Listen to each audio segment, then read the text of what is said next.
Bonjour frères et sœurs et merci de votre fidélité. Je vous appelle mes amis, dit Jésus. L'amitié du Christ est au cœur de la spiritualité chrétienne. Le Christ n'est pas un être solitaire, mais une personne qui vit dans une communion profonde, une dynamique d'amour et de communication avec son Père et avec l'humanité. Cette communion est la source même de l'amitié que le Christ offre à chacune et chacun. Je vous appelle mes amis. Comme vous le savez, j'aime Sagesse d'un pauvre, un livre d'Éloi Leclerc sur la vie de François d'Assise. La conclusion du livre fait le lien entre l'amitié et l'évangélisation. Le Seigneur nous a envoyés évangéliser les hommes, écrit-il. Mais as-tu déjà réfléchi à ce que c'est qu'évangéliser les hommes? Évangéliser un homme, vois-tu, c'est lui dire « Toi aussi tu es aimé de Dieu dans le Seigneur Jésus ».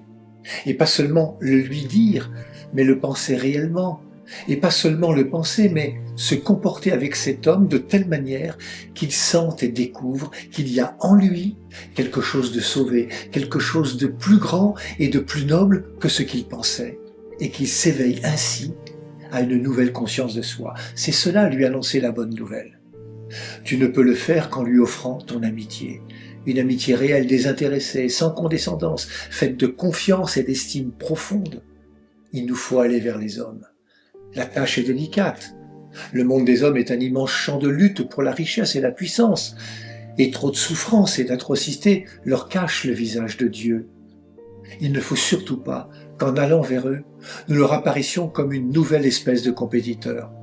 Nous devons être au milieu d'eux les témoins pacifiés du Tout-Puissant, des hommes sans convoitise et sans mépris, capables de devenir réellement leurs amis. C'est notre amitié qu'ils attendent, une amitié qui leur fasse sentir qu'ils sont aimés de Dieu et sauvés en Jésus-Christ.